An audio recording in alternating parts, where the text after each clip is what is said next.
Hi, how's it? It's Cranky. Please go check out the previous part to gauge your bearings. We're still talking here. I was speaking in trying to counsel people what to look out for online when trying to make money, because I come from that place and I was so grieved that I kicked it to the curb. I moved on, but not before gaining some pearls of wisdom. And now I'm just waiting on God, right? And I will let you know what my strategy in waiting on God is, that you might gauge how God works with his disciples so that you can chill in a way that I didn't chill, but now I'm chilling, okay? I was speaking about essays in the last part and how it is that this is the kinds of jobs that you should just not be prepared to take up as a Christian online, okay? If, for instance, you have put your services up on Fiverr as a writer, which I have, and you have also put yourself up, for instance, as an academic writer, like you know how to reference, you have got these referencing techniques or styles down, and you have put like your transcripts, many of the work that you have published already, for people to indeed trust what you can do, which is what I did, right? If at all you are that girl and you've got, for instance, like a master's degree, so you can write a very beautiful essay or a very great paper for a first or second or third year student at university. Understand that it is cheating, it's dishonest to write a full essay for a kid, because these individuals have registered in a university to be accredited for a degree that they studied, not that you did for them.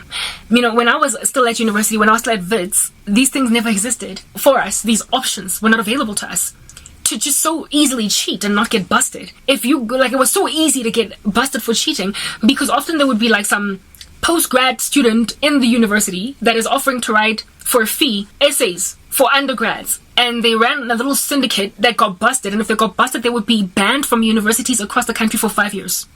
Now it is near on impossible to figure that out, to happen upon that kind of activity with students, with the kinds of services, for instance, that are offered on Fiverr.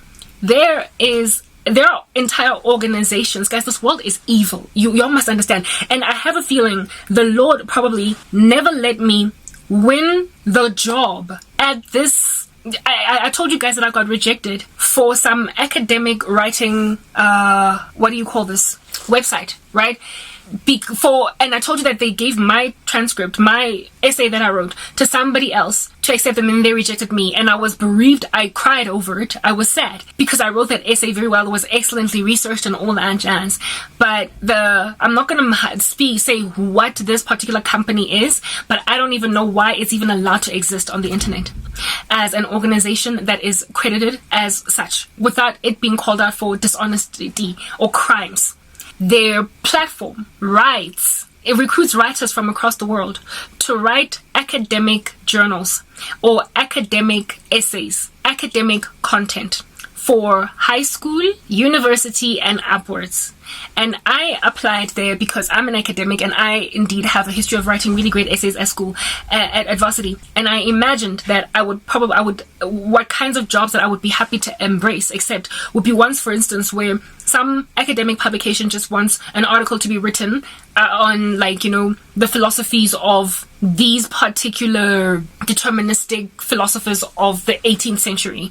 That's all good and well. But when you get paid, I mean, anything just moves the hand with money. Like, money can move the hand of any organization. They, at the end of the day, trying to make a bottom line. They're trying to make money. Do you understand what I'm saying? So when you get like a student prepared to pay $450 or $300 to have their essay written for them, my dear listeners, that is dishonest. And those are the kinds of assignments that entire organizations, entire writing publications are accepting, where a student merely just produces to you an essay. So literally, the whole, she could just like send, or he could just send an essay question, like expand on Pavlov's,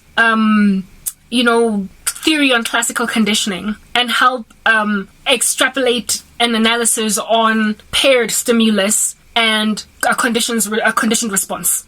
And then they send that, like, literally just fax that right in, okay? Fax that whole question right in, and then they ask for a quote, and your lecturer, or I guess your lecturer, will then write at the bottom, may your essay, what's this, like, word count, no more than 2,500 words no less than 1,500 words. So anything from 1,500 to 2,500 words.